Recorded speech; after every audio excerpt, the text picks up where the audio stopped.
Je suis le bon berger qui donne sa vie pour ses brebis.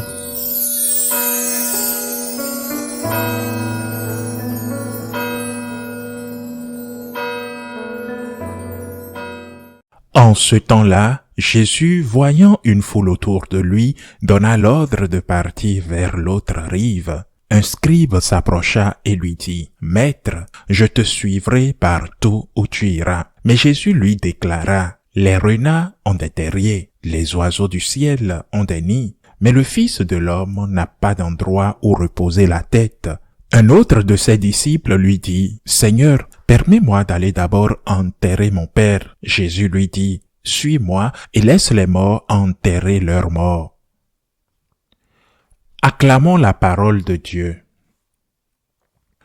Ce passage de l'Évangile selon saint Matthieu mérite une explication pour éviter tout doute, voire tout scandale.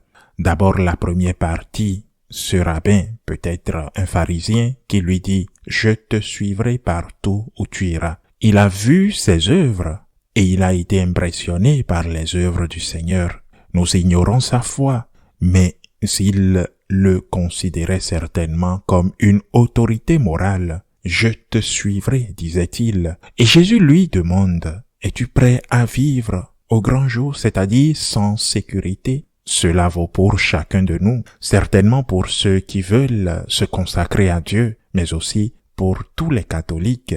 Êtes-vous prêts à vivre dans la rue? Êtes-vous prêts à vivre en plein air? À vivre sans sécurité? Car nous avons tous besoin de sécurité. Nous avons tous besoin de savoir où poser les pieds demain. Nous avons besoin d'un sol solide sur lequel poser nos pieds. Et Jésus nous demande de prendre des risques si on veut le suivre. Mais nous qui voulons le suivre, qui avons besoin de sécurité comme tout le monde, avons aussi une sécurité, mais une sécurité différente. Notre sécurité ne repose pas sur le salaire que nous gagnons ou encore le contrat que nous avons, ni sur l'appréciation ou l'estime ou les applaudissements des autres ou des personnes au pouvoir.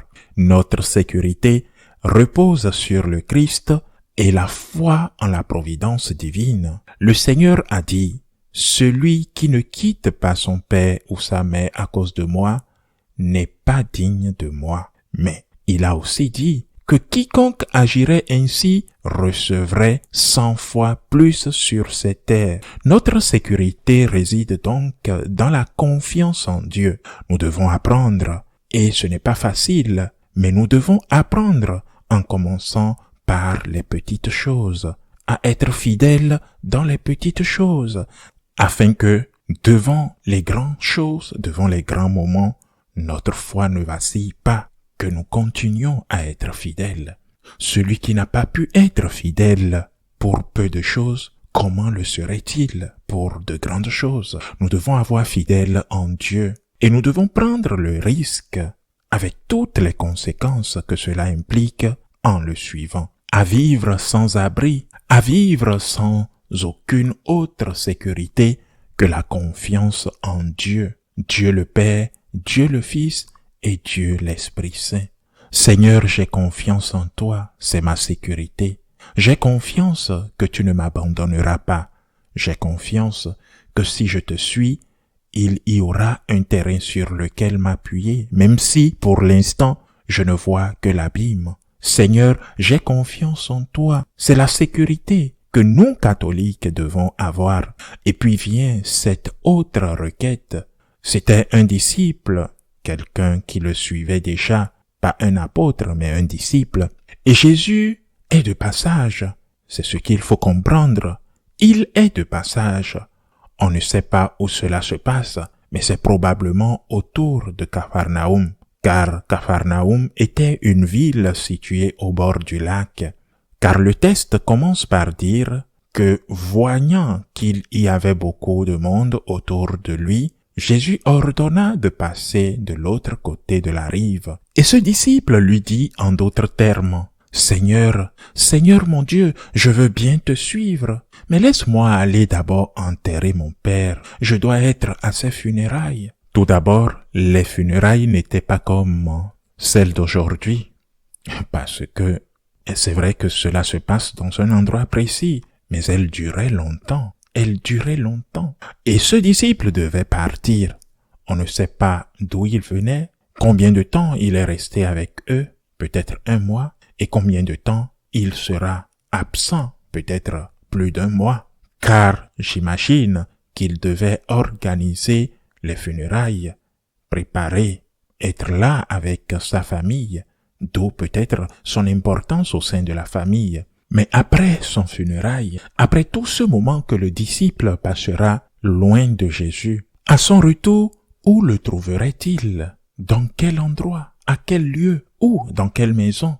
Et Jésus le précise, le Fils de l'homme n'a pas d'endroit où poser la tête. Alors ce disciple qui souhaite aller à l'enterrement de son papa, au retour, où trouverait-il le Seigneur? C'est une belle question. Et c'est possible qu'il ne le trouve pas. C'est pourquoi Jésus lui dit, si tu as décidé de venir avec moi, ne remets pas ça à demain, car tu ne sais pas quel obstacle tu rencontreras demain. À 18 ans, je suis entré au séminaire, j'avais suivi le premier cours d'ingénierie et j'avais obtenu d'excellents résultats. J'avais d'abord fait des études d'ingénieur et mes parents, surtout ma mère, voulaient que je termine mes études.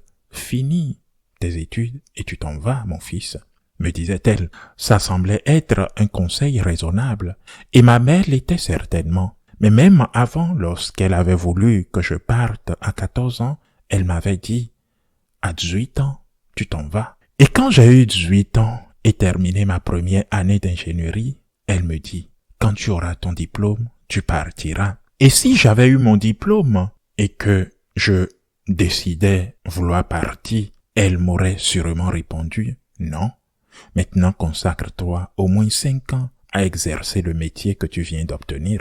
Et si après 5 ans, je disais, maman, il faut que je parte, elle m'aurait répondu, encore 5 ans, mon fils.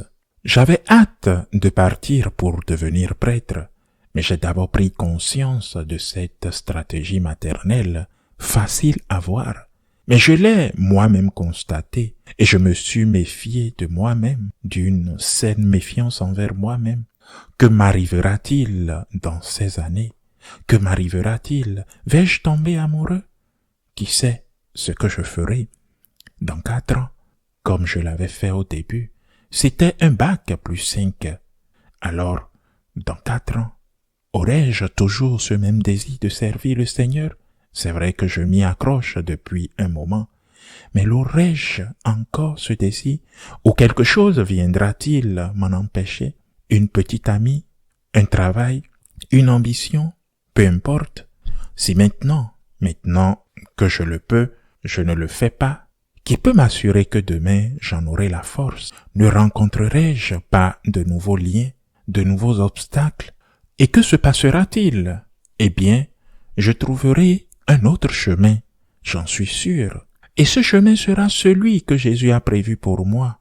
Ou, pour le dire autrement, sur ce chemin, je serai heureux du même bonheur que Jésus me donne, car j'ai toujours été conscient que mon cœur était comme une boîte et que cette boîte ne pouvait être remplie que par Dieu. D'autres choses, d'autres amours, d'autres préoccupations, d'autres intérêts la rempliraient, mais seulement partiellement, et seul Dieu pouvait la combler, cette boîte. Seigneur, tu m'as créé pour toi, et mon cœur sera sans repos jusqu'à ce qu'il repose en toi. C'est une des phrases de saint Augustin dans les Confessions. Alors, ne tarde pas à te convertir, ne tarde pas à te confesser, ne tarde pas à suivre le Seigneur, car demain, tu ne sais pas s'il y aura de nouvelles difficultés, de nouveaux problèmes qui t'éloigneront du Christ, et ce sera mauvais. Tu feras souffrir le Christ, tu n'aideras pas ton prochain, mais surtout, ce sera mauvais pour toi, car si notre cœur est fait pour Dieu, rien ne le comblera, et toute notre vie sera un cœur à moitié vide, un cœur absent de Dieu et privé de Dieu, du moins pour celui qui manque de Dieu dans sa plénitude. Ainsi soit-il.